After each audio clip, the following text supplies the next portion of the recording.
Technology is reshaping our lives. It dramatically changed the way we live, the way we learn, the way we work, and the way we communicate.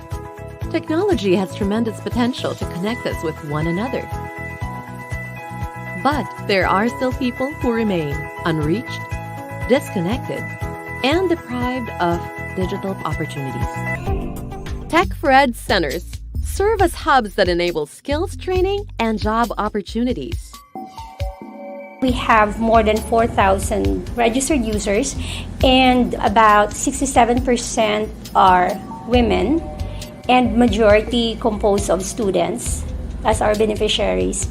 And why women? Because we are gender responsive, so all our programs are aligned with the gender and development program of our province. Na tutunan ko yung ibang skills na dapat sa ibang schools na dapat per years dapat maano mo lang dito ng mabilisan ng mga months, mga 3 months, makakuha mo lang agad tapos maka-work ka agad. This program helped me by finding a job and of course gaining more confidence as well. I was able to gain knowledge about the BPOs, on how does the environment work and how am I going to interact with my future customers. As of now, as I was the call center agent, so I see that difference because as of now I'm earning more than I have earned before as a tricycle driver.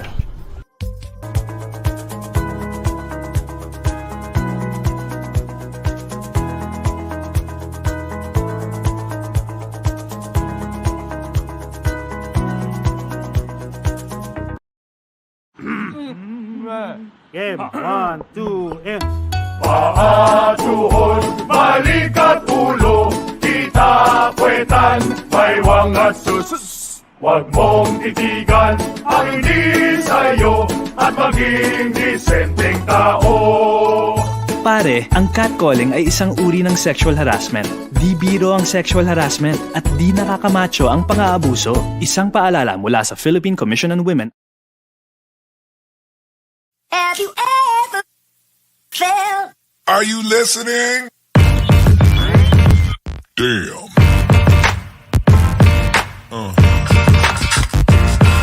Yeah.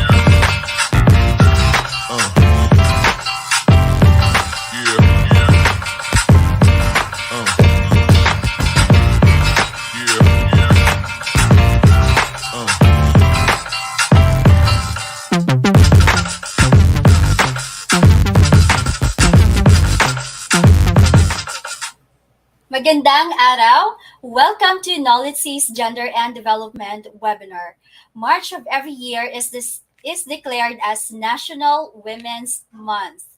This year's theme, We Make Change Work for Women, aims to highlight the empowerment of women as active contributors and claim holders of development. Our learning session for today is about women and the environment, and we are streaming live over YouTube and Facebook. You are in store for two of the most talked about topics in the recent time, that is women and the environment. NOLITC GAD Webinar Series started in 2020 at the onset of the COVID-19 pandemic. It is another innovative GAD project of NOLITC Tech4ED Center to promote gender, equality, and inclusion during this time of global health crisis.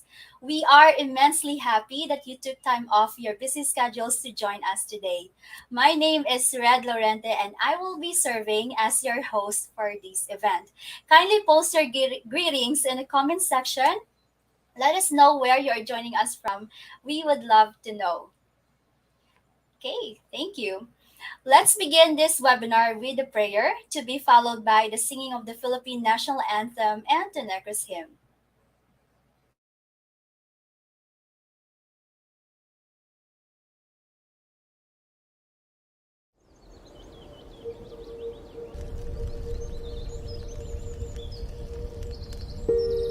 O labing makagagahom nga amay namon sa langit, mahinuklugon nga laon nga tagtugas ang langit hangin, kalayo, tubig kag duta. Tanda ining imong timawa, kabay ining pag-ampo, magadulot sa amon sang kabuhi nga himaya. Salamat sa mga bugay nga imo ginpaambit sa amon. Salamat sa kabuhi nga ginadulot mo sa amon nga himpit. Salamat sa maayo nga panahon kag ilabi na gid sang imo katutom sa amon. Bendisyone ang imo katawhan. Bendisyone ang ila mga palangabuhian. Bendisyone ang mga panggas sa amon mga talamnan. Bendisyone ang ila nga paglugayawan sa iban nga kapungsuran. Kabay makalabot sila nga walay sablag sa ila pagapadulungan. Kag ila binagid, bendisyone ining isla sang Negros nga amon natawhan.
Kinahalad namon ang ining pag-ampo para sa imo kadayawan.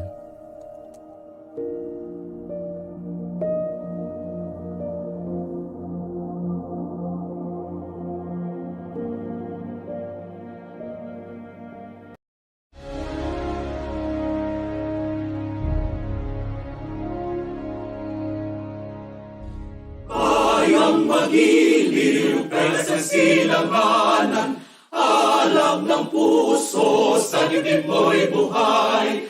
Lupang inirang, duyan ka ng magiting, sa manlulupig, di ka pasisihil. Sa dagat at bundok, sa simoy at sa langit mong bughaw, may hilag ang tula at awit sa paglayang minamahal. Ang kisap ng watawat mo'y tagumpay na nagdinigdig. Ang bituin at araw niyang kailan pa may magdidilim. Lupa ng araw na walhagit pansinta, buhay ay langit sa piling mo. Ang hinigaya na pag may mga aki, ang mamatay ng dahil sa'yo.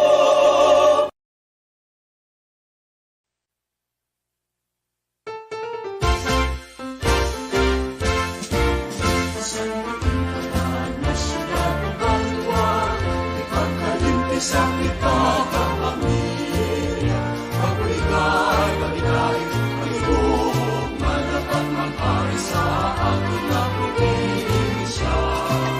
Magotog na Negrosano, isa katawungan, mapinalang tao, sa buong natangguan na isakripisyo, sa kauswagan, sa sikat tao.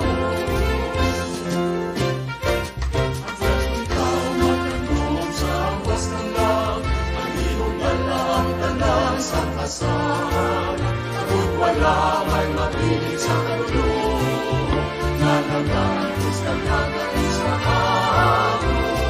Ang matutot na Negrosano,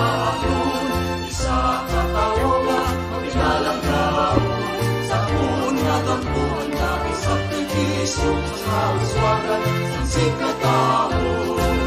Matutuod ka negosasyon, isa katao nga magilalang taon.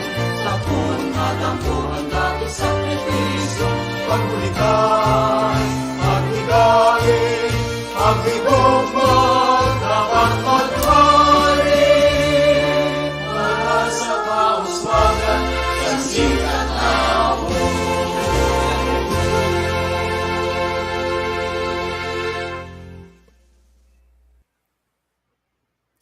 Greetings to our participants from Luzon, Visayas, and Mindanao, and to the other parts of the world. Thank you for joining us today. Again, happy Women's Month. Since 2020, GAD Talks goes virtual with a series of webinars. Recently, the center has pivoted to online training and conducted various in-demand webinars. This is our urgent and most accessible response to the ongoing global pandemic through providing relevant services and facilitating digital inclusiveness of communities. In 2020, NOLITC made a milestone when PhilSecNet awarded the center with Pandemic Resilience Award for its support to students and teachers category. We are also recognized nationally as Outstanding Tech4ED Center by the Department of Information and Communications Technology. The 3 programs of NOLITC are recognized with Star Awards by TESDA, namely 2-star award in our Contact Center Services NC2 and in Visual Graphic Design NC3 and 1-star award in our 2D Animation NC3. The star rating system recognizes the accomplishments, innovations, and improvement that the center has instituted beyond the minimum requirements set by TESDA. The Learning Center is one of the priority programs of Governor Eugenio Jose Bong Lacson under his 7-point priority agenda, Avance Negrense. NOLITC also offers various scholarships for our free online training, TESDA certified courses, and other special programs through the Negros Occidental Training for Work Scholarship Program with support of the Provincial Gender and Development Focal Point System. If you want to know more about our scholarship opportunities, please visit our website. That's www.nolitc.gov. These webinars are absolutely free. That's right. To join, all you need to do is to register once and you will be given access to the entire GAD webinars. Let me remind you to fill out the online attendance right now. The link to the online attendance form is pinned in the comment section or in the description bar, or you may scan the QR code flashed on your screen right now. All right. I hope that you are doing your online attendance at this moment. Great. Thank you. We will not be able to catch up with all of your comments, so if you have any questions, kindly post them in the open forum form link, which we have posted in the comment section or in the description bar, or you may scan the QR code, all right, flashed on your screen right now. There we have it. That's the QR code to our open forum form link. To participate in the open forum, you will need to post your questions through this form. Please find the link in the description box or in the comment section. All right, the moderator will bring them up towards the end of the presentation. Okay, you will also be receiving a certificate for attending this webinar online. You only need to accomplish the online evaluation of the webinar. Again, that can be found in the comment section, all right? Or you may scan the QR code flashed on your screen. That will be for later though. Great. I hope that you are all catching up with me with some of our opening reminders. Let's greet one another in the chat box. All right. Happy Women's Month, or pleasant afternoon to each and everyone. We are actually seeing your comments, and we would love to see more of your greetings in the comment section. So if you have not posted or seen our previous posts yet, you can always check out our social media accounts. You may follow us on Facebook and subscribe to our YouTube channel. Okay. So to introduce our moderator for today, allow me to read this quote. Never doubt that a small group of thoughtful, committed citizens can change the world. Indeed, it is the only thing that ever has. That's by Margaret Mead.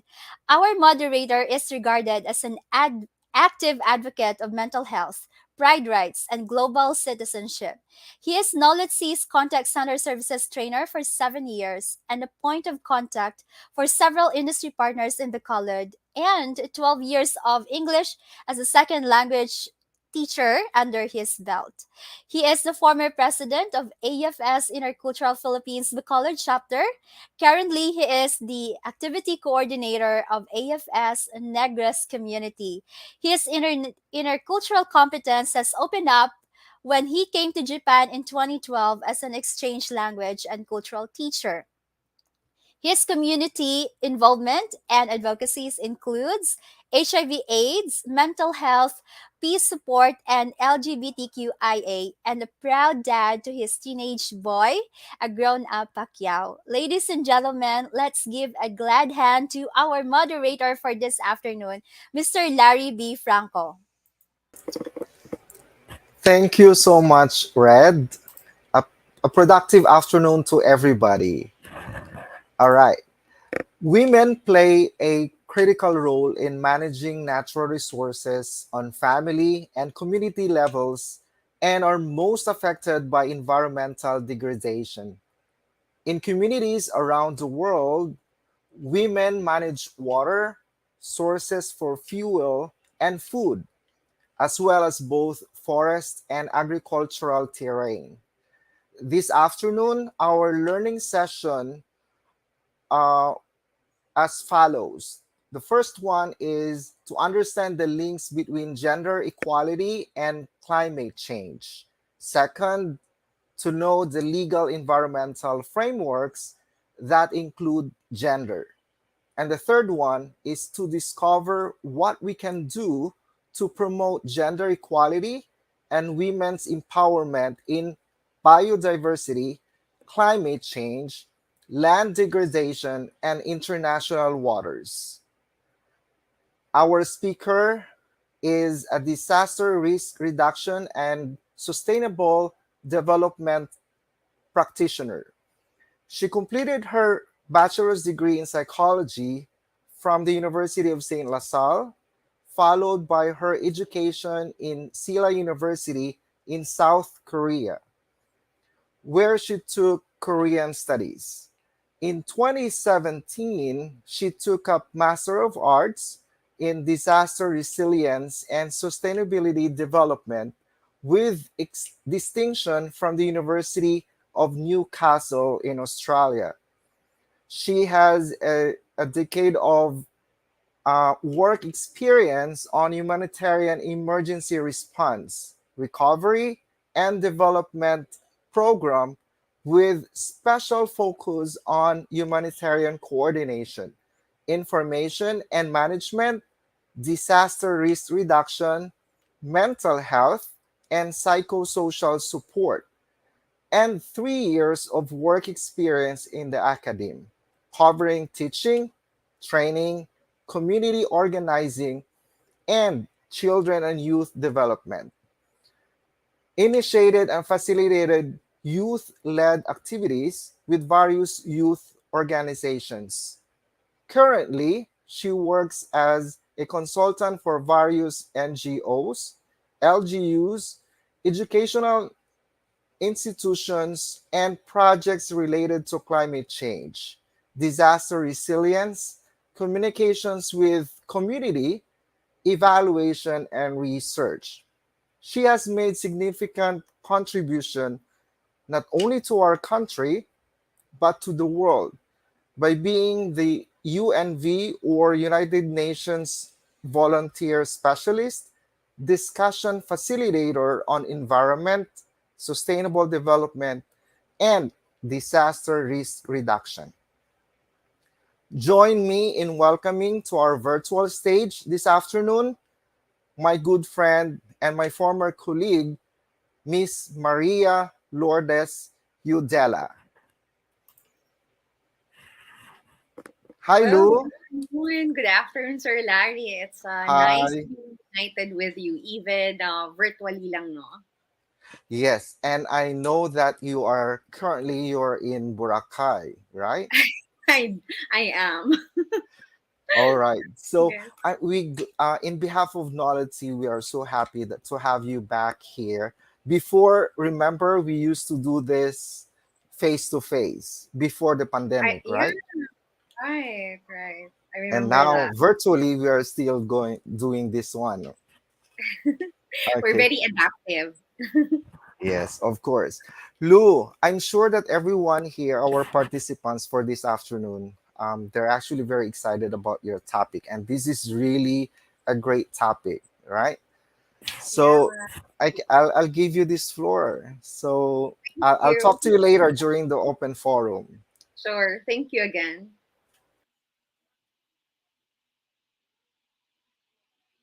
So, good afternoon, everyone. I know that from what Red was saying earlier, we have viewers coming from different parts of the country. So, thank you very much for tuning in and watching. I hope this would be a very good learning experience from all of you. I may not be able to actually cover everything probably that you're expecting, but I'm happy to answer them or the topics that would interest you that I may actually fail to cover later um, during the Q&A.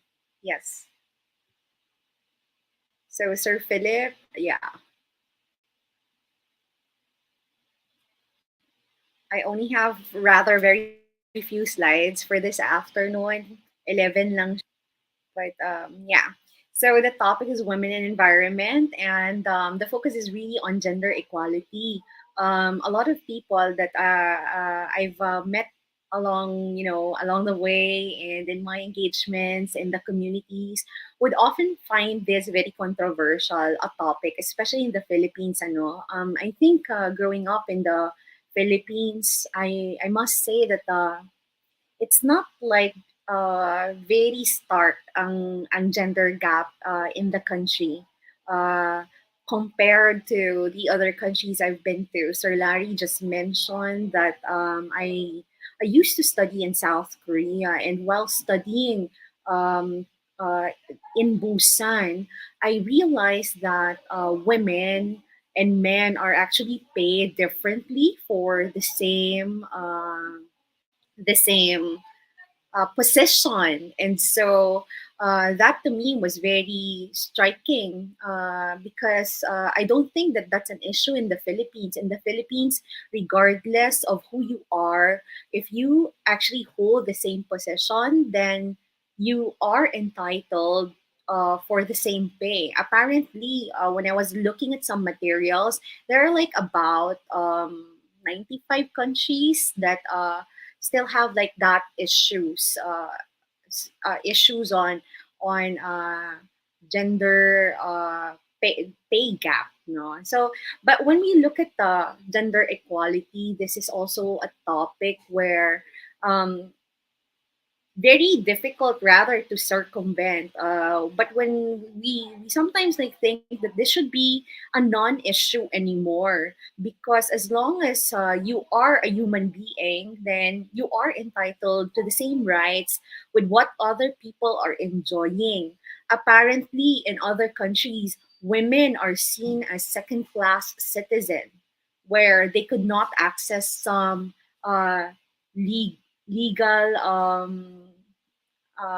protection on some matters, or like some privileges and opportunities they could not access because simply they are women. Okay. So I hope that by the end of this, we have like a better appreciation of this call for gender equality. Yes, Sir Philip, next slide, please. So we have 17 Sustainable Development Goals. The Sustainable Development Goals, or SDGs, ano siyang framework of the United Nations, a global framework where all countries actually signed. And these are like goals that would ensure or help us reach sustainable development. And number 5 is dedicated to gender equality. And for this year's theme, the UN coined this statement like gender equality today for a sustainable tomorrow. And what does this highlight? It looks into the contribution of women and girls around the globe who participate in their communities promoting on climate change adaptation, mitigation, and response in order to build a more sustainable future for all. Later in my slides, I'd be able to actually have deepening for this, and we would all like realize that we could not take out women in the formula of finding a solution against climate crisis, inequalities, and other issues, other wicked issues. So we say we have complex or wicked issues because these are issues that need us all to come together, share our different expertise to be able to actually address them. So next slide, please.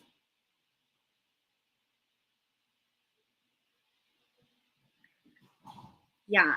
I included this quote because I think this is very powerful. This was mentioned by Catherine Wilkinson in the How Empowering Women and Girls Can Help Stop Global Warming. In her discussion, she said, there are two powerful phenomena unfolding on Earth: the rise of global warming and the rise of women and girls.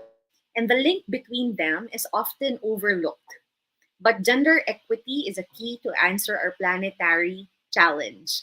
Very often, the ones on the table and the decision makers are predominantly men, and sometimes okay, it's a bit like okay if we have women on the table. Sometimes we also say okay if they're not there, but our thrust towards sustainable development and addressing climate crisis should be mindful involvement of women. There has to be intentional space left for women to join the discussion. Yes, I think I'm tempted to say much more, but in other slides, I'd be able to deepen that. Next slide, please. So how do Filipinas fare in terms of legal gender equality? Just today, when I was like looking at the news from the business world, it says that it actually featured the World Bank's Women, Business and Law 2022 report. And this is very fresh because we're just talking about something which was published today. And this report actually identifies the laws and the regulations that restrict economic opportunity for women across 190 economies. So this evaluation covers like 8 indicators, namely mobility, workplace, pay, marriage, parenthood, entrepreneurship, assets, and pensions. So each country is being compared side by side others. So the Philippines got a score of 78.8 out of 100. So it's pretty much unchanged if we compare the result of 2022 to 2021. But it's also worth noting that Philippines' score exceeded the global average, which is actually 76.5, and the East Asia Pacific average of 71.9. So it's quite a revelation that we are pretty much progressive compared to other countries in the world, and that's a reason to also be happy. But given the 81 point uh, 78, I mean 78.8 na score out of 100 also gives us an opportunity to do more, or it's telling us we could do more. Medyo layo pa siya sa 100. Okay, so the score of 100, it means that there's a complete legal parity. So the Philippines scored 100 in workplace. Wala naman the issue. That's what I was saying earlier. That's why it's pretty much revolting if you go to other countries and realize that women are paid less because they're women. Pero in the Philippines, we don't have that. Also 100 in pay and entrepreneurship indicators, but we scored actually 75 for mobility and pensions. So these are like areas where we have opportunities to actually modify our existing system or the lack thereof, make it more friendly to women. The Philippine score was 60 in marriage, parenthood, and asset categories. And mainly this is probably because some of our laws are still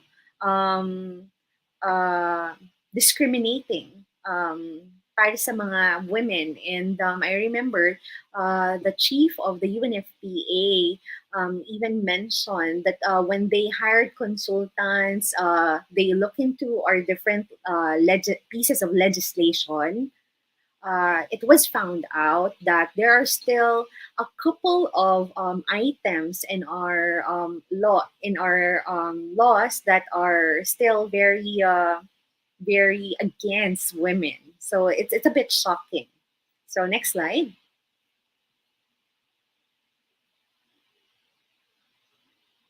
So for gender and climate change is an important connection. We were trying to look into what's the connection about being a woman in this climate crisis or the importance of women participation. So we'll try to look into that. So women commonly face higher risks and greater burdens from the impacts of climate change. In situations of poverty, and the majority of the world's poor are actually women. As I said, this is actually connected and highly proportionate to the number of laws that prohibit women from accessing money to run their own business. In some countries, they have to apply for that or seek for the approval of their spouses to be able to actually build their own business.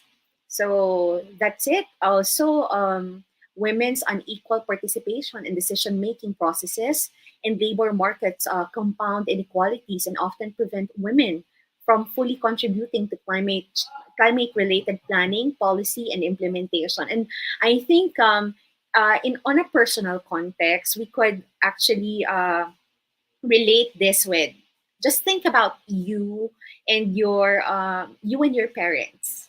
So how would you feel if your parents decide for you? I mean, what you will do for your life? You don't have a voice. Do you think that they actually would exactly know how best you can live your life? I don't think so. You have to be part of that discussion, or you have to make your own decisions. And this is where we could relate that example, because a lot of women are not part in decision making. But at the end of the day, they are actually the group, like one group that's highly vulnerable. I just remember they keep on sharing about this story. This happened in Aceh more than a decade ago, that after the tsunami, they found out that a lot of women died. And the reason why, of course, their spouses were out and do the work, and they were working, and the women were left at home, and they tended their children. But also during the time that they were running for their lives from the water coming back after receding, the way they actually dressed was so difficult for them to be mobile. They were wearing this sort of saya, and a mother was carrying like two children or more, and also not being able to access relevant information about the features of a tsunami. So when the water receded, instead of actually taking that opportunity to uh, flee to higher grounds, they actually went to the shore and got fishes. So this is where we feel that women have to be part of the processes, and not just like, during the consultation just asking them, do you agree on this? I mean, you have, if our intention of really hearing what women could offer on the table, we have to take time to invite them from 0 to 100. If this is a process from that point of 0, you have to already involve them, and not just like, okay, when you're already approaching the 100% of the process. And then women can play a critical role in response to climate change due to their local knowledge of what's happening there, like of leadership, sustainable resource management, and or leading sustainable practices at the household and community level. Even the budgeting skills of women, like your mothers, our mothers, that gives us already an idea that they are very uh, sort of clever and expert in, I am finding the right word actually, to capture and give justice to that kind of skill of women. But I think, but because we're not allowing them to be part of, or if maybe in the Philippines, it's not like we're not allowing them, but it's actually not being able to be very conscious about their participation. So that's the challenge. So if we only bring them on the table, there's just so many things that you could learn from them. One of my projects after returning from Australia is to work with Bago City disaster risk reduction management office, and then I had this re-entry action plan, and my focus was to closely work with mothers and women in general actually. So when I came, I had this module prepared already, but when I was dealing with them, I learned a lot that I had to actually change my module, because I have in me certain ideas, but they were some were affirmed and some were refuted by the women participants. And there I realized that women's idea of the hazards that we face, be it natural or human induced, or like in the context of household or community, is very expansive. They're very intelligent, very practical. They, I wasn't just able to hear that in the past because I never had a chance to actually work closely with them until that time where I get to jot down whatever they actually share. And then women's participation at the political level has resulted in greater responsiveness to the citizens' needs, often increasing cooperation across party and ethnic lines and delivering more sustainable peace. And I think this part is very special in a way because you only have very few women leaders in the world. And if you, after this, probably you could check which countries actually are led by women, and you would realize that they are doing so much in the breakthroughs and innovations in terms of their COVID responses.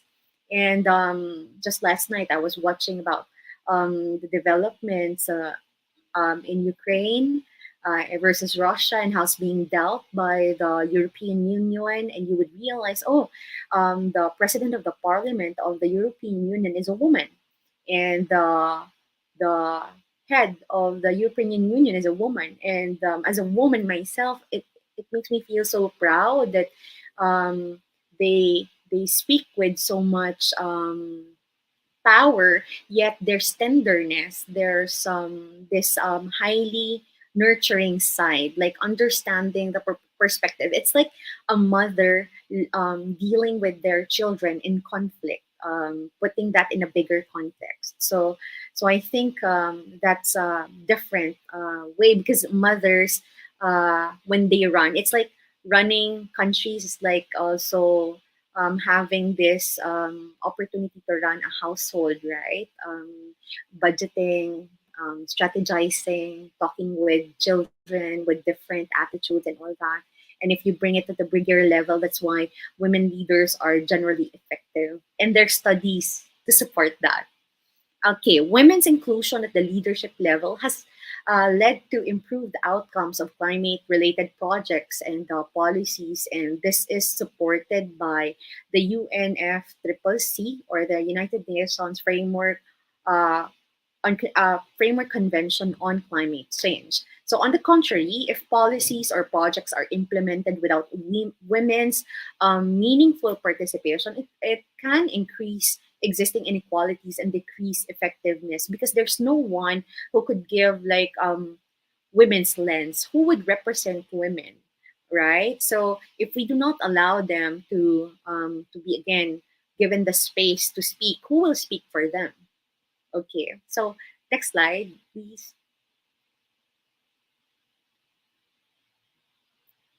If you have questions, I'm really happy that you key in there already so that I'd be able to actually answer them later. So this is the points here from the Climate Gender Conflict Nexus, Georgetown Institute for Women, Peace and Security 2021, if you wanted to look it up. So climate conflict linkages create pervasive and gendered effects. So in rural areas of developing countries, women often rely on natural resources as a critical source of sustenance and income for themselves and their families. And I think we we saw this as an issue, especially in Africa. I mean, when I read this, I have like pictures of women in Africa where they have to um, travel like 10 kilometers or 5 kilometers to get to the area where they could access water. And along their way, that's why the cases of rape are high, because some people are seeing the patterns, and they took advantage of that one. And women, when they go in groups, but some women, they just do it alone. So this is where also the connection of water sources is connected with women security, and also in conflict. Even when you're watching the news, um, there's no war where there are really sure winners. There's no good war at all. And when any war would erupt, you would see that women are the ones who are left tending their children and their families, gather them together. And seeing the news recently, I actually experience. I'm seeing women lining up with so many kids with them. So yes, that's it. Um, despite being the key, despite being the key gatherers, um, I think I lost the slide. Yes. Despite being the key gatherers and suppliers of these resources, women lack equal rights of ownership and control over land, property, and other assets. And I do not know whether you have seen that photo on the internet where women, again in Africa, bringing so many woods on their back. And you can hardly imagine someone so thin could actually bring that much. But at the end of the day, if they get to sell this, they will not really get money for themselves or run the business where they want to, because again, uh, there's a law that restrict them from doing so, especially in those countries around 90 countries. And so the thing here is they're saying that women actually have the resources, have the financial literacy, allowing them to engage in social enterprise and other businesses, surely this world will be a better place. And I'm saying this because I'm a woman, and this is actually very challenging when you talk about the equality and you are a woman, and you would just reduce your cost by saying you're one of them, and you will benefit from that if this would work, right? So, well, these gender disparities coupled with discriminatory norms put women at disadvantaged situations of conflict or crisis and can increase their vulnerability to climate impacts. So, not until we address that, we could really expect, and it's really evident even up until now, that women bear the brunt of the impacts of climate change or crisis. The impacts of climate change on women can be further exacerbated at the intersection of gender with class, race, and ethnicity, thereby impacting the lives of indigenous and other marginalized women differently. So, on a normal day, we are already struggling, especially some women around the world. The fact that they're black and they're a woman and they might not have access to education on a daily basis, getting getting climate change out of the picture, they're already discriminated. How much more if you have climate change and the impacts of it? All the more their situation is aggravated. So that's the point in there. So we'll now go to the key findings of this study, which was published in 2021. Next slide, please. So the key findings: women are not solely victims of conflict or climate change threats. We could actually be part of the solution if we are only allowed to do so. Women can overcome structural barriers to their participation. They are uniquely positioned to contribute to sustainable natural resource management, climate resilient communities, and enhance peace and stability. So the more women on the decision-making table, the more relevant our decisions and plans would be. Marginalization of women from climate change-related conflict resolution is a missed opportunity for policymakers to develop effective climate change mitigation, adaptation, and conflict reduction strategies. So if we have, like, just to simplify this, if we have this table where there are like 12 chairs around, how about if we just put like 10, like 5, 6 for, what's my math? 6 for men and 6 for women. Or we could actually divide it to make it more equitable, where we actually have representatives from the youth or LGBTQIA plus, senior citizens, people with disabilities. And so these sensibility to actually have the process be inclusive rather than exclusive to a few powerful people would benefit us all. It would be good for all of us if we have good representation from the field when we draw solutions. Next slide, please. So this is actually one of my last slides, probably second to the last. So what can be done? So buffer the disproportionate vulnerabilities women bear from climate change impacts. And we could do that in so many ways, but it starts, I believe, in allowing them to participate in the process, and also hearing them out and really giving them the avenue to actually network and invent and work around it. Center women as crucial actors in climate, peace, and security. Strengthen linkages between the different levels and sectors in climate gender conflict nexus. Because of course it's climate crisis or the issue that we have in the environment and all these unprecedented disasters, we could not just say, oh, this is just because of the typhoon or because this is about climate change. But there are already intersectionality of issues. They intersect already. So we, on the previous slide, I was talking about the aggravation of certain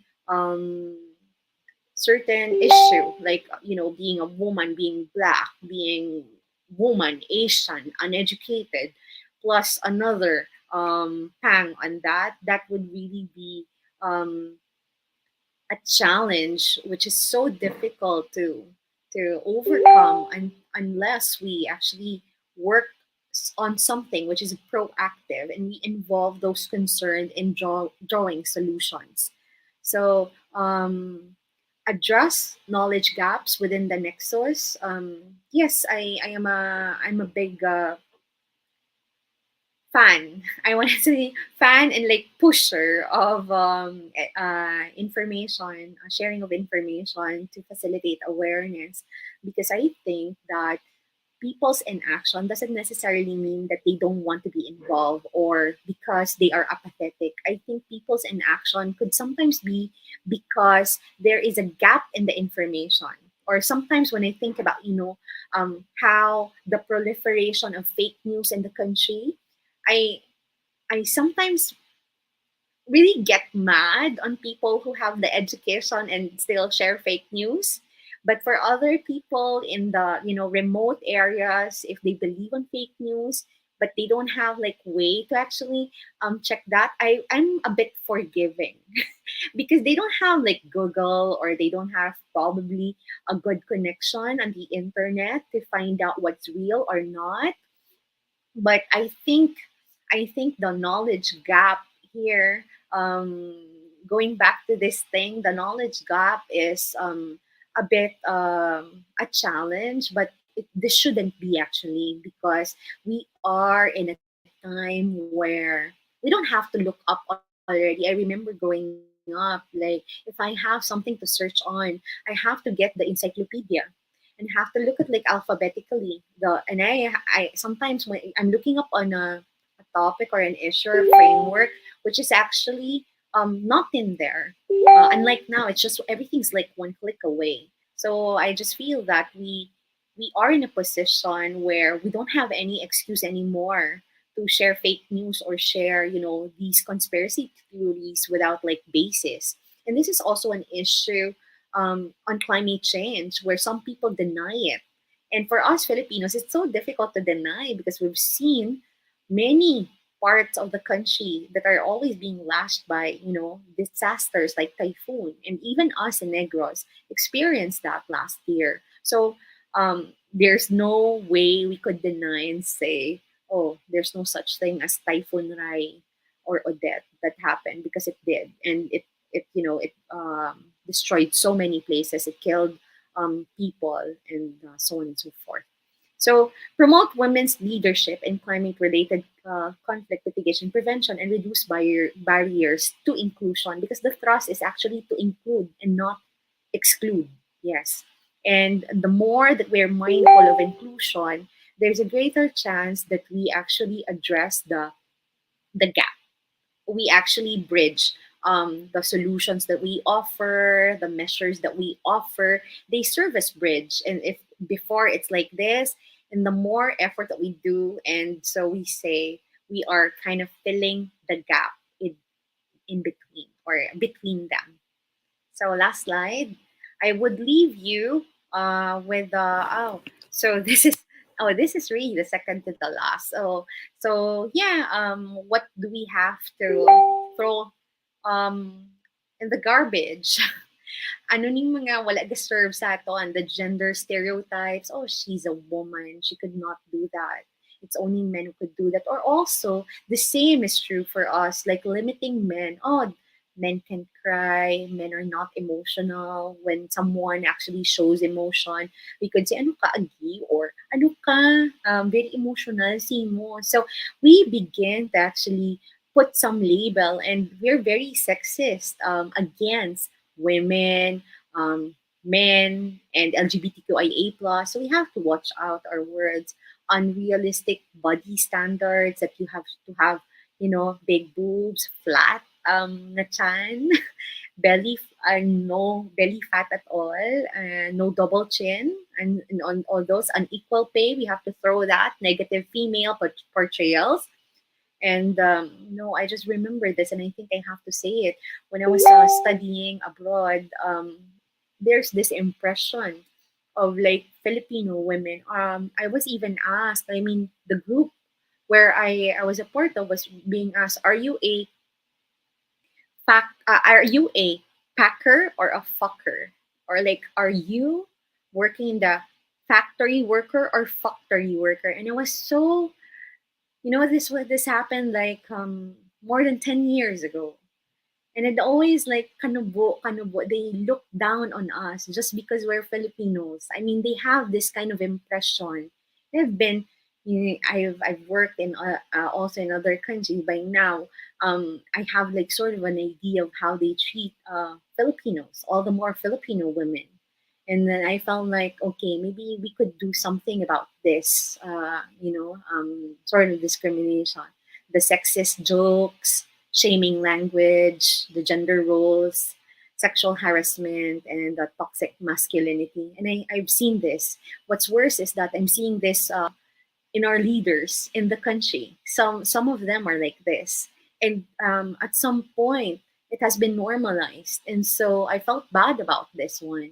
So, not until we recognize that there's a problem, we'll never actually offer a solution, because we just think that it's just any normal day. And those kind of remarks are like, just jokes, and those should not be taken seriously. But we have to draw the line that there are jokes that are funny and there are not. And so all the more if these would come from, our leaders, and that's very alarming, because the examples that they set, and the kids that hear that would think that that's the normal way to actually treat other people, especially women. Yes. And I know this is like my last slide. The next slide is my last slide.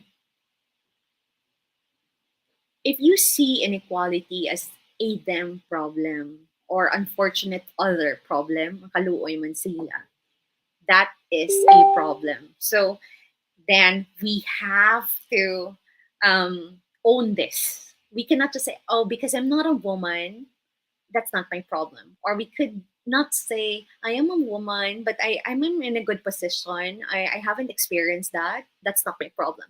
No.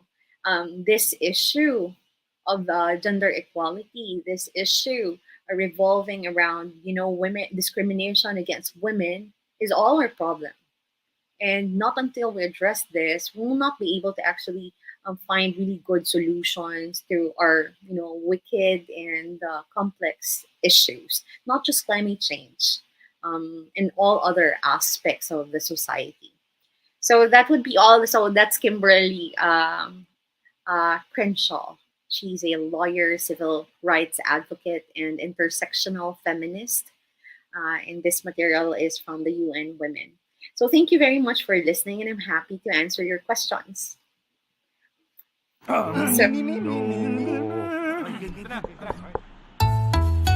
Ang sumitsit ay bangmangmang, ang sumipol ay banghunghang, ang babae sa lansangan, huwag hiritan kundi igalang. Pare, ang catcalling ay isang uri ng sexual harassment.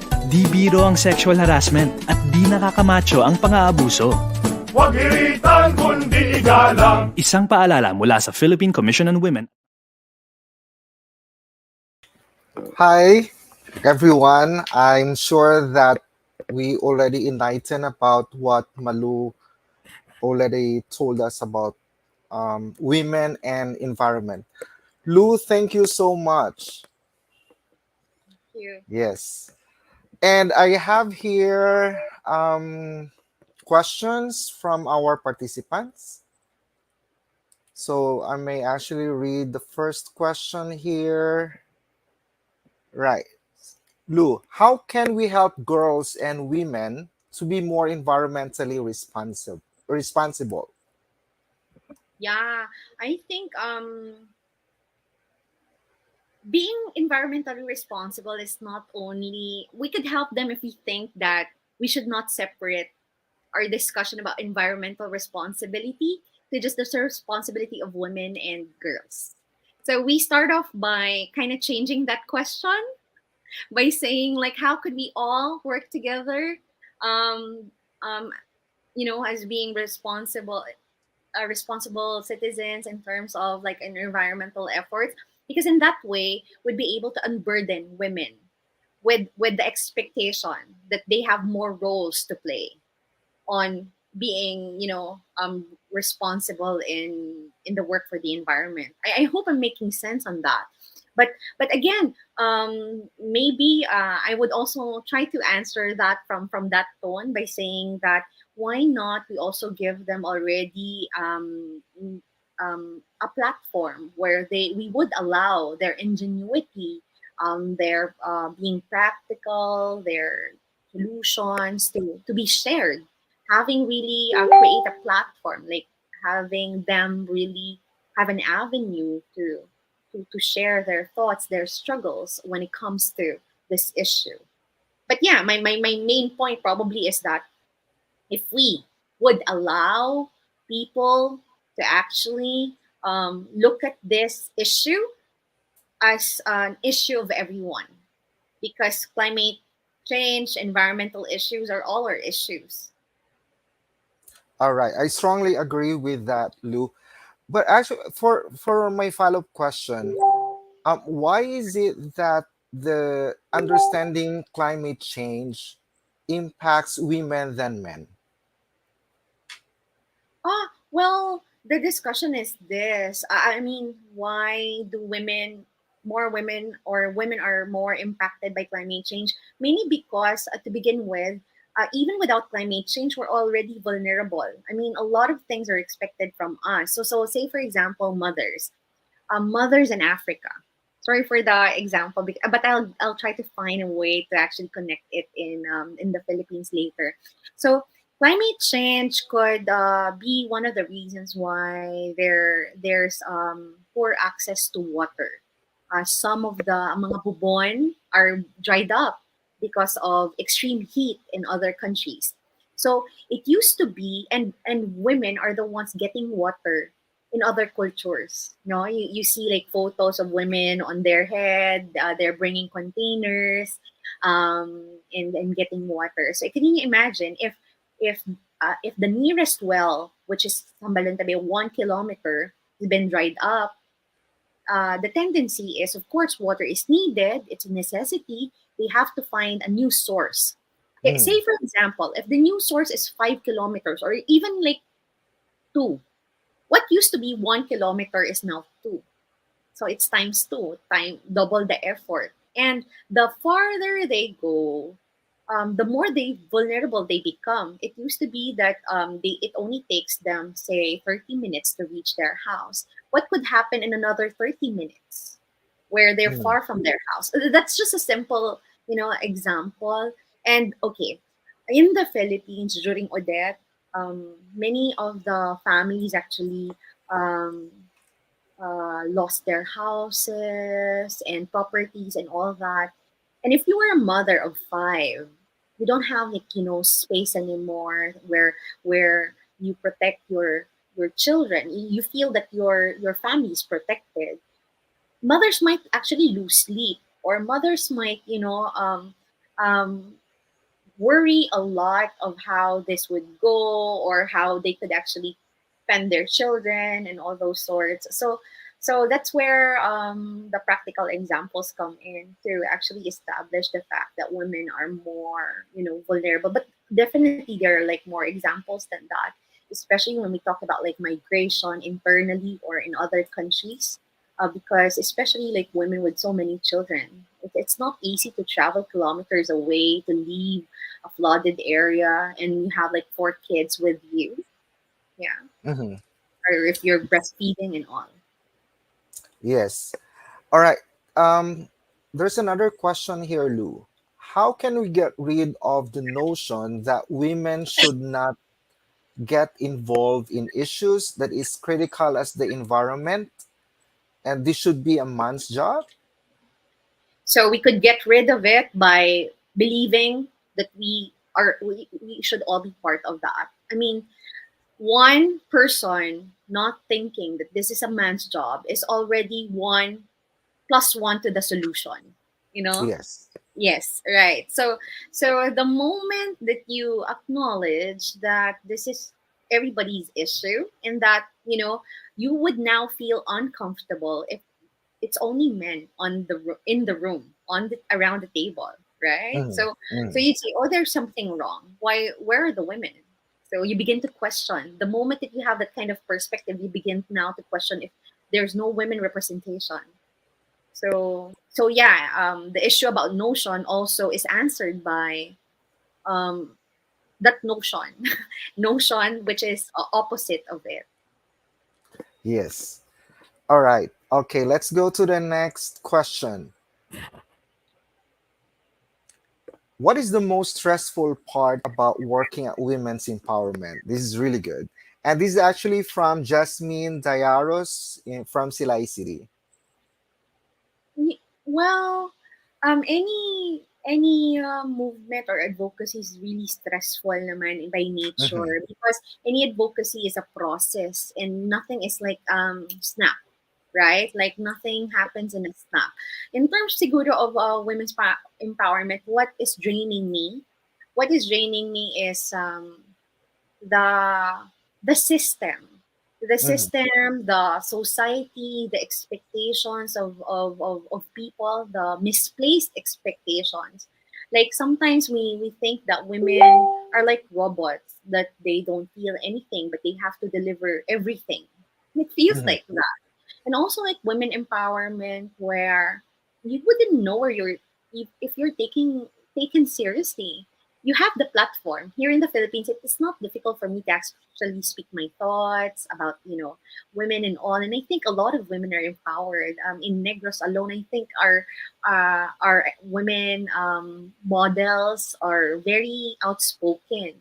But to be able to speak your thoughts is one, but you being taken seriously, that's another story. So mhm. that's where, it becomes stressful, because not everything gets across other people. And sometimes I have to be honest that the greatest challenge are your fellow women as well. You do not know whether they are your allies or they go against you. I mean, the measure that we put for women is relatively higher than what we expect for men. We live in a very in a time, especially in the Philippines, where there's so much double standard. Oh, it's Mhm, okay for men because they're men. For women, you're taking off, but say, you have to do more. It's not enough that you're educated. It's not enough like you did. Okay, so sometimes say, ano makaon ko kalayo? Or what do I have to prove? Because it seems like it's never enough. I see that even in the national, stage, on the national stage, where still in many platforms you see men, only men. mhm, If they're women, they're not being really supported that way as much as mhm. how people support men. So I think that's the to simply put it the biases, the discrimination, the culture, the expectations. All these actually form part of the factors that make the work um, stressful. Yes, I agree with you. And of course, the greatest struggle of women, ever since and then until today, even though a lot of platforms offering women empowerment, is somehow culturally it rooted to us in our culture. And I think in the Right. Philippines, and in the Philippines, we are very lucky that we always recognize women, and um, we always try to put them in a different position, right? Even Yeah. our Yeah. It presidents, seems. Oh, right? yeah, exactly. Let me add also. I mean, I think it's also stressful, where if there's lack of sincerity. we have this, of course, programs in the government. Like years ago, we established the gender and development programs and the law that really support to earmark 5% of the ERA of the local government. But at the end of the day, some LGUs are using it as sort of like tick, ticking the box. The lack of, sustainability. And for them is, oh, we have 5%. This is supposed to be for God, or we have this amount of money. This should be for women empowerment. But I say the lack of sincerity because there's no really clear plans of like one program building on another. It's more of like, okay, let's do this, let's do this, let's do this. So there's no sense of continuity. And so you would realize, okay, there's no really clear plan to this. The clear thing here is there's a budget. So that's also where stress is is coming from. Okay. Yes.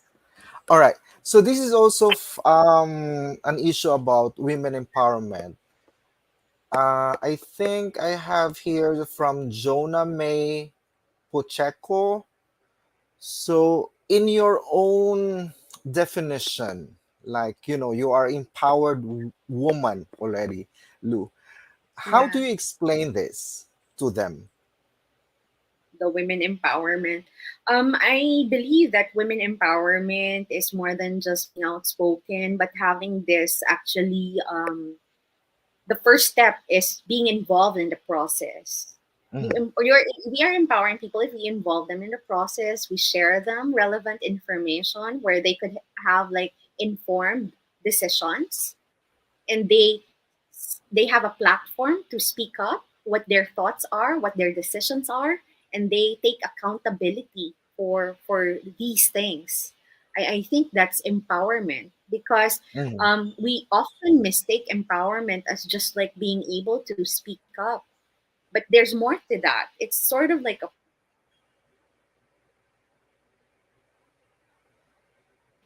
plat-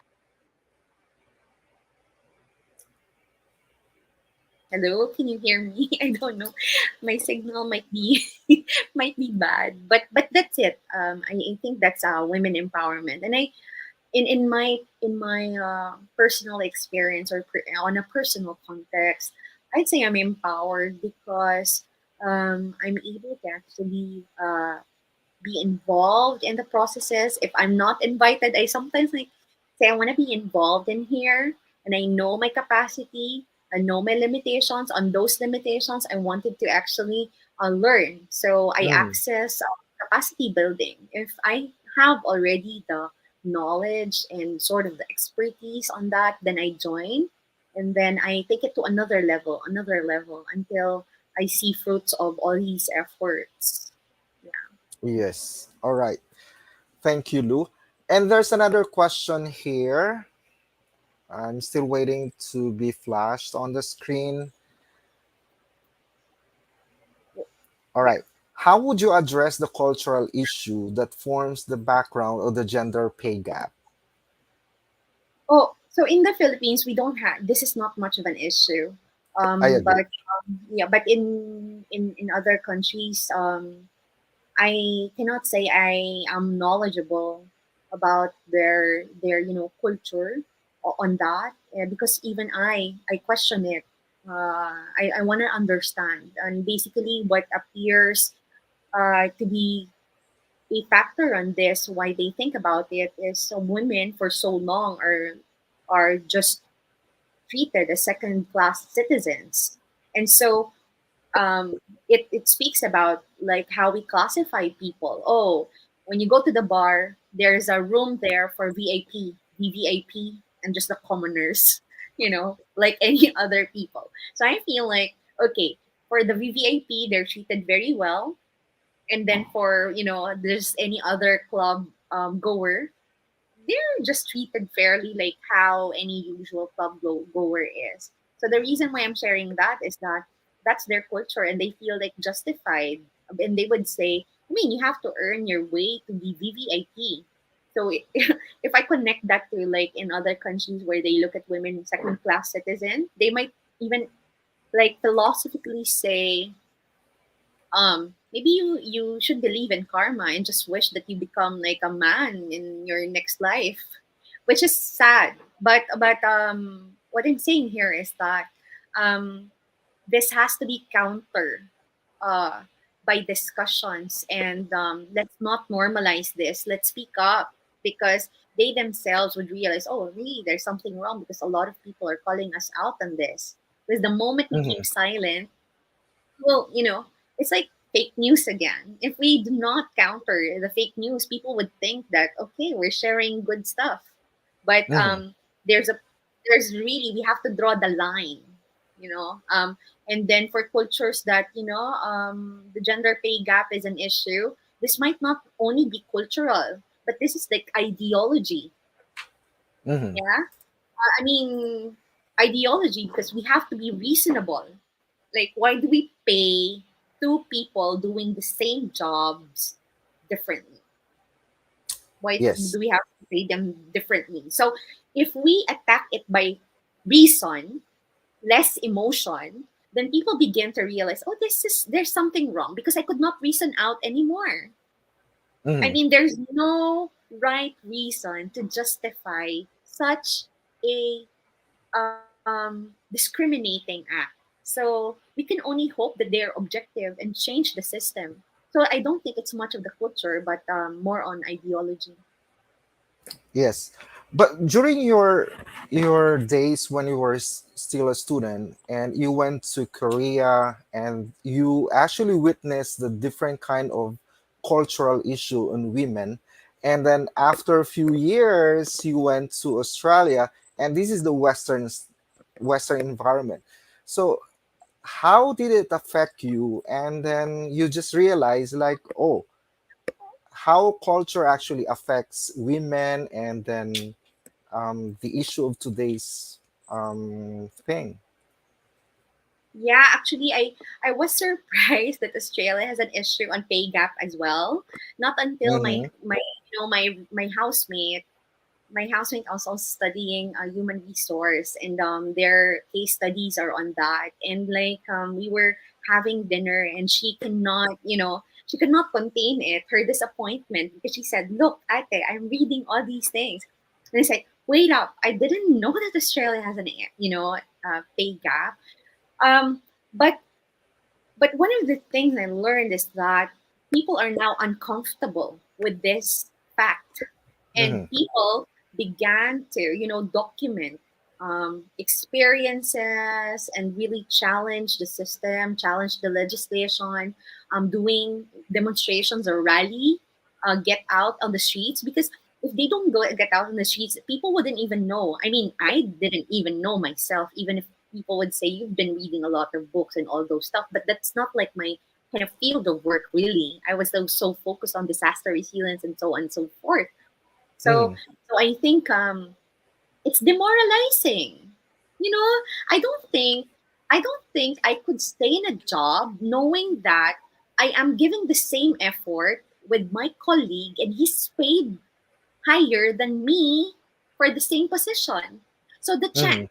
So what my housemate actually said is that it actually affected the turnout, the turnover. I'm sorry, the turnover in the job in the companies, and so this is actually affecting the whole society. I mean, if you could not retain people, it's more expensive because you have to hire people, train them again. If they're unhappy, they would Mm-hmm. leave.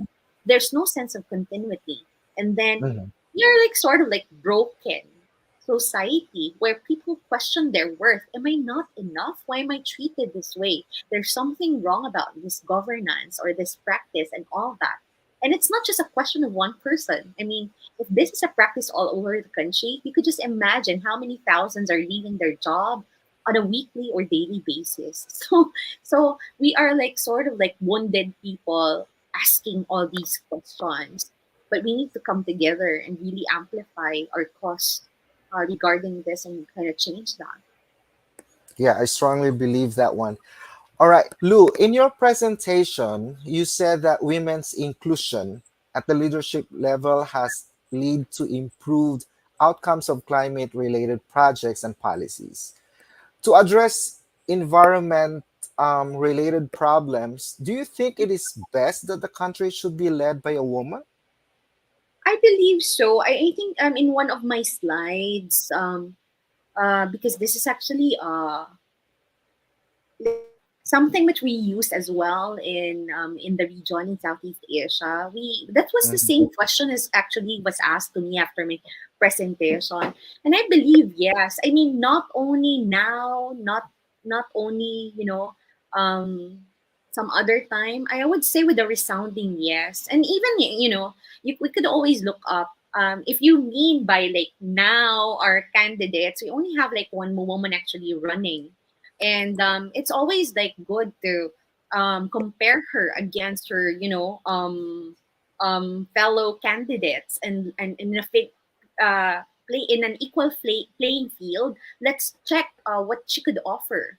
Gender equality, I think this is an invitation more of giving us women equal opportunity as what is extended to men. We're not expecting to use our gender card and get our way to the position. What we're saying is get us in the process and allow us to prove ourselves. But there's no doubt that women leaders, because of their experience as mothers, as we multitask, we look at things in different perspectives, and I have no doubt that women can actually take on leadership roles. All right, thank you for that, Lou.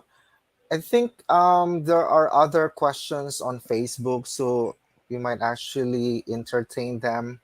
All right, so from Joanna Carbontakon Agsalio, what are the government efforts that show support to women empowerment? Or there's actually a lot. The fact that we institutionalize celebrating Women's Month based on also our us being part of the UN and also doing this, and there's Magna Carta for Women, the Gender and Development Fund, and the legislation and policies on women empowerment.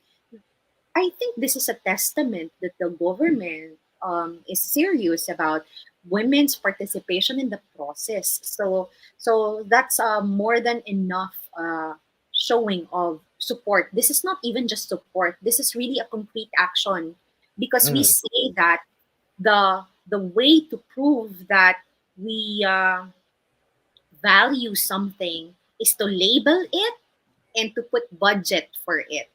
So both were done. I mean, by virtue of how I look at prioritization, both were ticked.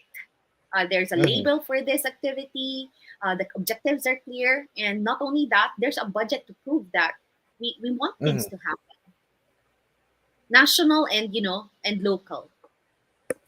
Yes, of course, because the government is really trying to do their best, and people are just questioning this. But on the lower level, I think even here at NOLITC, we always try to put women, like in our trainings, the number of trainees that we always have that women, because NOLITC is getting funds from gender and development. So I think it's really doing something. It's already, the action is there already, right? Okay, Right. so we'll just have to wait for the other questions from Facebook. And you're being led by Doctina as well. She's a woman. Exactly. Yes, she's an empowered woman, right? That's Okay, true. so we'll just wait for another question. All right. So there was only that question from Facebook, Lou. Okay, I'm So happy.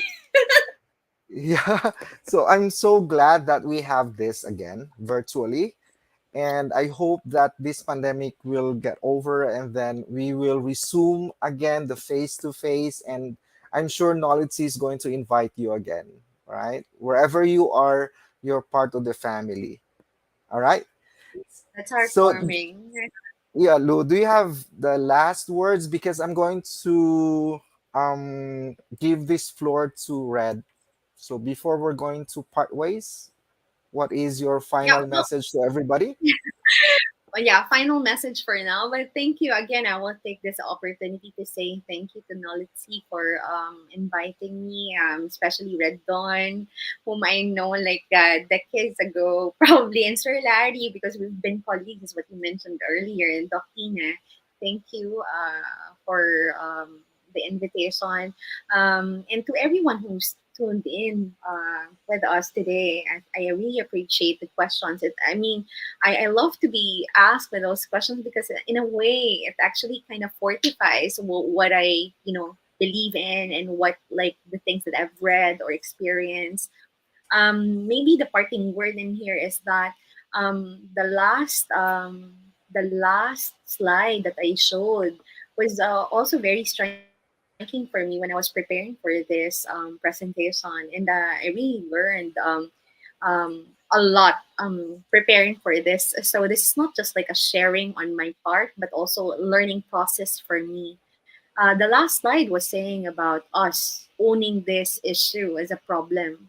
And the next time we say jokes or anything, we have to think about, the possible reaction or repercussion about that, or the actions that we do or the words that we say.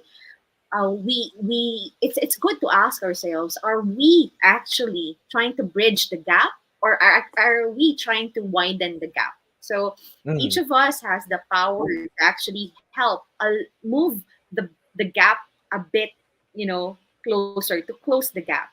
We all have that power. And I hope no one from here listening, or from any of us, even myself, would actually widen the gap which we already have now. And I wish every woman happy Women's Month, and also to all our men allies, LGBTQIA plus. Thank you so much for all the things that you do to help bridge the gap. Thank you. You're welcome, Lou, and happy Women's Month. All right. So I'm going to bring this back to Red. Red, please take it away. Thank you very much. We would like to express our most profound appreciation to our incredibly cognizant expert speaker, Miss Maria Lourdes Udela, and of course to our exceptional moderator today, Mr. Larry Franco, for his superb facilitation of this webinar. Shall we both give them a virtual clap and a virtual heart reaction, whichever you wish to? All right, thank you very much. If you like this webinar, share some virtual reactions, give this talk a thumbs up, or share your insights in the comment section. Also, allow me to thank, of course, our very engaged and active participants. We are grateful for your time again and interacting with us virtually. We would like to thank our contact center services trainees, the School Division Office of Cabangcalan City, Sir Isidore Tagnia of Biniquel National High School. Thank you, sir. We have also participants from Victoria City, Pangasinan, and Ma'am Jennifer Ligaspi of Tigbao National High School. Hello there to the faculty and staff of Tigbao National High School.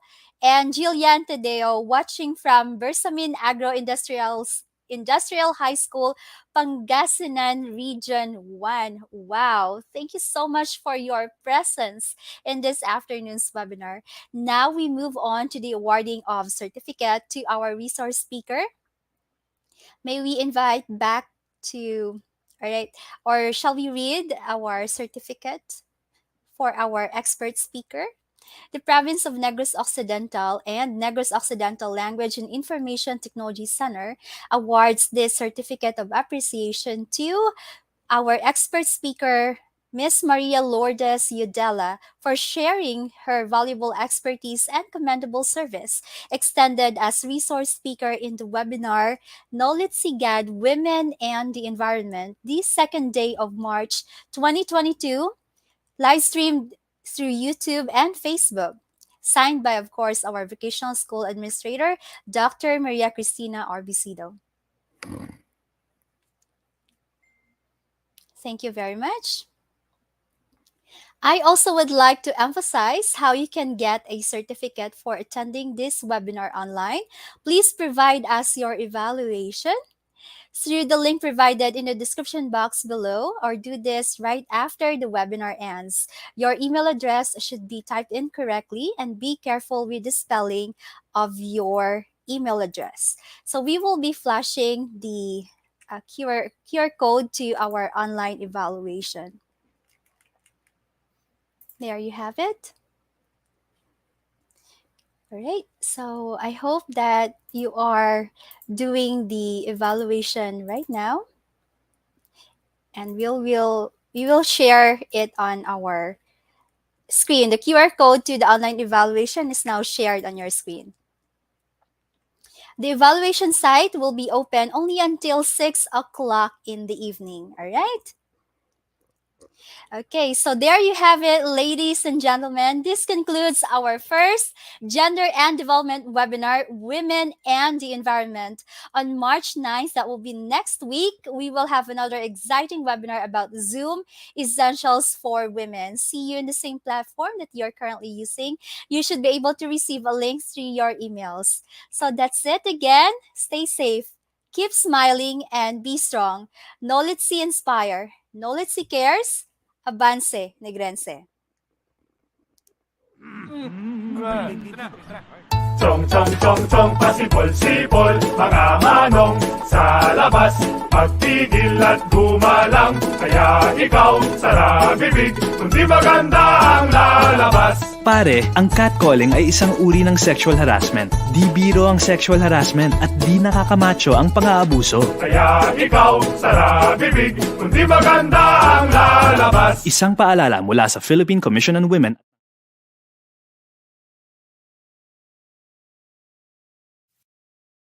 Have you ever felt? Are you listening? Damn.